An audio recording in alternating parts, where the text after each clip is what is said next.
ask one of you brothers something. Okay, y'all being part of the youth, obviously. What's going on in the community, man? And what's going down, man? Why y'all out here today? Let me tell you like this: if you don't live in the community, you ain't gonna know about the community. Right. See, we perfect examples of the community. We see everything what's going on out here: the crime, the robbing, the killing, you know, everything. And all they want to do is lock you up. They don't want to educate you. They don't want to give you chances. They just want to lock you up. That's right. Amen. I served time, so I know. You did? Okay. What were some of the things that, I mean, you obviously know the officers were looking for basically racially profiling. That's going on a lot. What's the solution you think, being locked up yourself, especially being a lady? I think number one, they need a lot of rehab centers. They need sources, you know, for us to go to and stuff. You know what I'm saying? They don't need to just slap us with jail time, you know.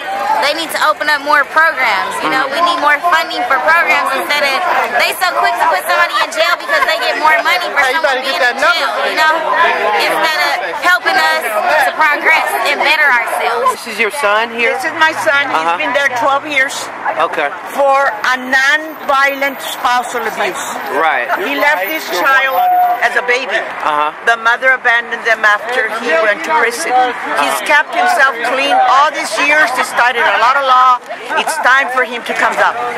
The judge told him that he was going to be on a wobbler, which they never did it, you know, and I think it's time he comes back home. Because for every man like this in prison, we have to pay. Right. A lot of money to keep them there. If they would let them out, they would come and support their children and be, because my son has kept clean himself for 12 years now. Now, what is the judge saying? He's obviously appealed, right? No, the strikers can't appeal. You know that. They don't have no appeal. A killer can do it, a child abuser can do it, but a man that got the 3 strikes has no appeal whatsoever. That's the most unjust law there ever was. So he was locked up for something small. Small, yes. And it should have been a wobbler. That's what the judge said. Really? Exactly. Would have been a wobbler. Because he's span between crime because he had stolen before, you know, like for drugs. He had been clean for 5 years. And give me his name. His name is Lino, L-I-N-O, Lino Ibarra, I-B-A-R-R-A. I've been working inside since 1977 to 2009 with the feds, with the Witness Protection Program at the county jail, and for the last 20 years with the state. I have no criminal record. I had a broken leg. The guy got on the cell and said, 911, he has a gun, he has a gun. Then he attacked me. I defended myself with my cane. So I was facing 2 violent strikes. Assault with a deadly weapon, my cane with a broken leg, and industrial robbery because I picked something up from a sidewalk. I won. Nothing was filed. But that's just from one incident, a lie. I was facing 2 strikes. Once an inmate is incarcerated, it's easy to get a 3rd strike. That's life.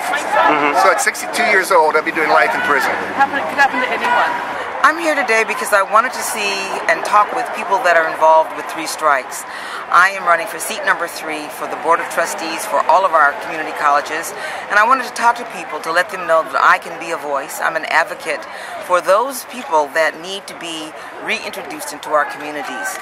I see the community colleges as being a very important vehicle so that students, people can get to know, you know, what their experiences are, the people that have been incarcerated, and to open up some other channels for training and to reintroduce them into the community. So that's how I see myself, being a catalyst, a facilitator, a voice, to be able to help those people that have been disenfranchised re-enter our community. The group that has been fighting this issue for 17 years, Family to Amend California's 3 strikes. Give them a lot of love, a lot of love. Secondly, a lot of us are very privileged to be parts of All of Us or None, a group that has demanded that all people in prison have equal rights, both when we come home and when we're inside. For give it up for All of Us or None.